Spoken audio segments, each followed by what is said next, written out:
जय जगन्नाथ पिला माने देख पिला माने आमे पढुतले अरब एंड तुर्किश इन्वेंशन रो आमे साड देथिले मोहम्मद बिन कासिम आउ मोहम्मद गजनी। ओके आज पढ़िबा आमे मोहम्मद घरी को विषय रे बुझी बुझी मोहम्मद घरी जे कि तांको टाइम पीरियड रहबो 1173 रु 1206।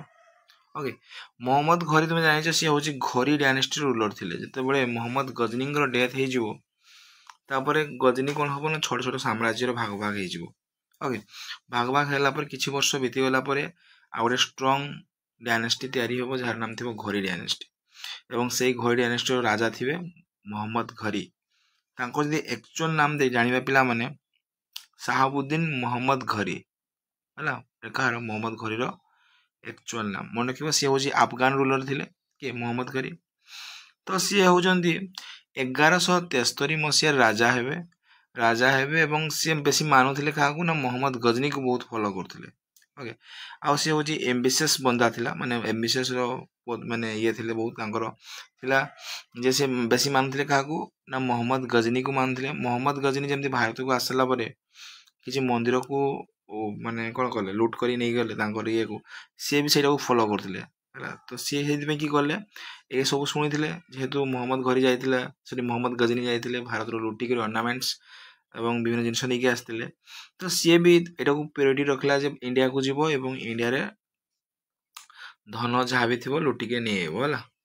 एवं मुस्लिम रो जो इंडिया को मुस्लिम नेशन बनिबार तार कोन निजे प्रति दृढ़ मनोभाव नै के आकु बढ़ला। 1100 मन रखिबो पिला माने 1175 मसिया रे मोहम्मद घरी मुल्तान अटैक करबो एवं ए मुल्तान रो राजा थांदी मूलराज के थांदी ना मूलराज से मूलराज को हरै दबो हरैला पर मुल्तान कैप्चर कर नबो कैप्चर कर सारला परे से आकु बढ़बो ना आकु बढ़ला समय रे से समय रे गुजरात रे तुम राजा थांदी भीमदेव के थांदी ना भीमदेव टू थांदी गुजरात राजा। एटा होची 1178 मसिया रे गोटे बैटल होबो जार नाम थिबो battle of mount Abu. Okay ए बैटल टा होची भीमदेव आउ मोहम्मद घरी मध्य रे होबो एवं एटी मोहम्मद घरी संपूर्ण रूपे हारि जाए।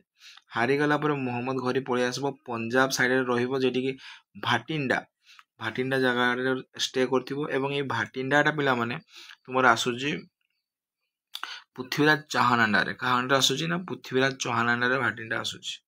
जेतेबेले सी हारिजीव भीमदेव पाखरु पळेबो एवं एठी जेतेबेले पृथ्वीराज चौहान को जाय इनफॉरमेशन पहुंची जीवो कोनसी व्यक्ति आसी हमर भाटिंडा रे स्टे करजी तो पृथ्वीराज चौहान आ मोहम्मद घरी मध्य बैटल होबो से बैटल नाम होबो बैटल ऑफ तराइन। कोन होबो पिला माने बैटल ऑफ तराइन एटा होजी पृथ्वीराज चौहान आ मोहम्मद घरी मध्य होबो 1191 रे केबे होबो पिला माने तो 1191 रे मोहम्मद घरी आ पृथ्वीराज चौहान मध्य गोटे बैटल होबो जार नाम थिबो बैटल ऑफ तराइन बा फर्स्ट बैटल ऑफ तराइन जे कि मोहम्मद घरी पृथ्वीराज चौहान एटी संपूर्ण रूपे हारि जिवे कि मोहम्मद घरी हारि जिवे। मोहम्मद घरी हारि गला परे पृथ्वीराज चौहान ताको छाड़ देबे कहबे जा मु तुमको जीवन दान देली किंतु एटी गोटे पिला माने प्रॉब्लम हे जाय मोहम्मद घरी आ पृथ्वीराज चौहान मधे अटैक गला एटी तो प्रॉब्लम की हो जानचो एटी टी प्रॉब्लम हो गुटे वर्ष पर भितरे पृथ्वीराज चौहान रो भूल पदक्षेप नै जिवे तांकर जने सांग थिबे जयचांद बा जयचंद्र बा जयचांद कहंती हला से कनौज रो किंग थिबे तार झियो स्वयंवर होतबो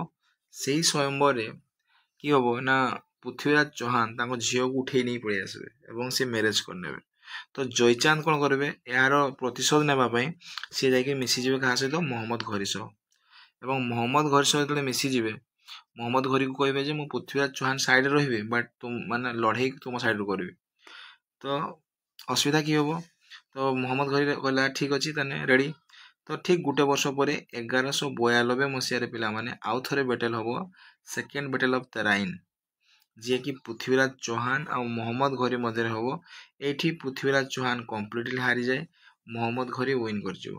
ओके जेतेबेले विन कर जिवो पिला माने एठी जेतेबेले पृथ्वीराज चौहान कर गोटे कोर्ट पॉइंट अछि जार नाम थला चांद बरदाई कोन नाम थाए चांद बरदाई से ताकर गोटे बुक रे लिखि चंदी पृथ्वीराज रास गोटे बुक अछि से बुक रे लिखि चंदी जेतेबेले 1192 रे पृथ्वीराज चौहान को मोहम्मद घरी हरै दिए तो पृथ्वीराज चौहान को बहुत टॉर्चर करे जेमति कि गरम गरम लुहा ता आखिर पुरे दबो ता आंगुड़ी काटी दबो माने पृथ्वीराज रास बुक रे मेंशन अछि जा हला।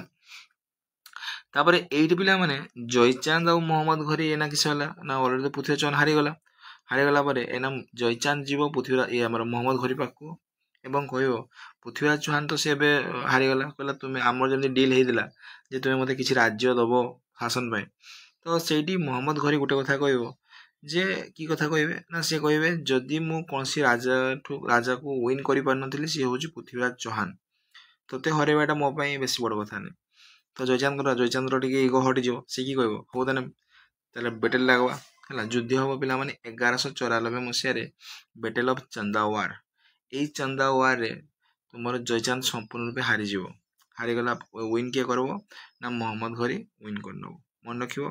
ଏବଂ ମହମ୍ମଦ ଘୋରୀର ପିଲାମାନେ 2 ଜଣ ଜେନେରାଲ ଥାଆନ୍ତି, ଜଣେ ହେଉଛି ବକ୍ତିୟାର ଖିଲଜି ଆଉ ହେଉଛି କୁତବୁଦ୍ଦିନ ଆଇବାକ। ଆହୁରି ବି ଥାଆନ୍ତି, ବଟ୍ ଏଇ ଯେଉଁ କୁତବୁଦ୍ଦିନ ଆଇବାକ ସିଏ ହେଉଛି ଇଣ୍ଡିଆଟାକୁ ମ୍ୟାନେଜ କରୁଥିଲା ବା ବୁଝୁଥିଲା। ଆଉ ବକ୍ତିୟାର ଖିଲଜି ତୁମେ ଜାଣିଥିବ ବେସିକାଲି ପଢ଼ିଥିବ ବିକ୍ରମଶିଳା ୟୁନିଭର୍ସିଟି ଆଉ ନାଳନ୍ଦା ୟୁନିଭର୍ସିଟି, ଏଟାକୁ ଡେଷ୍ଟ୍ରୟ କିଏ କରିଦେଇଥିଲା ନା ବକ୍ତିୟାର ଖିଲଜି। ମନେ ରଖିବ ବିକ୍ରମଶିଳା ୟୁନିଭର୍ସିଟିରେ ତୁମର ଅଛି ବିହାରରେ ଆଉ ନାଳନ୍ଦାରେ ଅଛି ବିହାରରେ ହେଲା। ଏ ମନେ ରଖିବ ଏଇଟା ହେଉଛି ସରି ବିହାର ଆଣ୍ଡ ବେଙ୍ଗଲ ଅକ୍ୟୁପାଏ ଆଉ ହଁ ବକ୍ତିୟାର ଖିଲଜି ଦେଇଥିଲେ ବିହାର ଆଉ ବେଙ୍ଗଲ ସେମାନେ କ୍ୟାପଚର କରିଥିଲେ ନା। ଏଇଟା ବହୁତ ଏକ୍ଜାମରେ ଆସେ ଯେ ବିକ୍ରମଶିଳା ୟୁନିଭର୍ସିଟି କିଏ ବନେଇଥିଲେ, ତୁମେ କହିବ ଧର୍ମପାଳ। କିଏ ବନେଇଥିଲେ? ଧର୍ମପାଳ।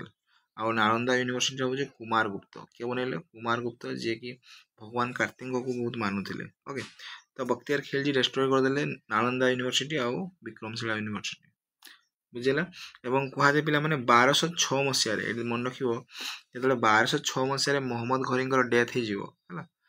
ଆସେ କ୍ୱେଶ୍ଚନ୍ ଯେ ମହମ୍ମଦ ଘୋରୀର ଡେଥ୍ କେବେ ହେବ ନା 1206ରେ ଡେଥ୍ ହେଇଯିବ। କେଉଁମାନେ ମାରିବେ? ଖୋକର୍ସ ଟାଇପ୍ସ, ଖୋକର ସମ୍ପ୍ରଦାୟର ଲୋକମାନେ ଯେତେବେଳେ ସେ ଝେଲମ ନଦୀ କୂଳରେ ତାଙ୍କର ମୁସଲିମର ଗୋଟେ ପଢ଼ନ୍ତି, ଯେତେବେଳେ ସେ ପଢ଼ୁଥିବା ସମୟରେ ଖୋକର୍ସ ମାନେ ଆସିବେ ଏବଂ ତାଙ୍କୁ ମାରିଦେବେ। କାହାକୁ? ମହମ୍ମଦ ଘୋରୀକୁ ମାରିଦେବେ। ଖୋକର୍ସ ଟ୍ରାଇବ୍ ମାରିଦେବେ 15 ମାର୍ଚ୍ଚ 1206ରେ। ଏବଂ ତାଙ୍କର ତାପରେ 2 ଜଣ ଯେଉଁ ଜେନେରାଲ ଥିଲେ ଯିଏ କିଏ ଥିଲେ ତୁମର କୁତବୁଦ୍ଦିନ ଆଇବାକ, ସେ କ୍ୟାପଚର କରିନେବେ, ଡିକ୍ଲେୟାର କରିଦେବେ ସ୍ଲେଭ୍ ଡାଇନେଷ୍ଟି ଇଣ୍ଡିଆରେ। ଓକେ, ତ ଏହା ଥିଲା ପିଲାମାନେ ମହମ୍ମଦ ଘୋରୀଙ୍କ ବିଷୟରେ। ନେକ୍ସଟ ପଢ଼ିବା ଦିଲ୍ଲୀ ସଲତନତ, ଯିଏକି ତୁମର exam point of view important. Thank you, God bless you, ଜୟ ଜଗନ୍ନାଥ, ଜୟ ଭାରତ।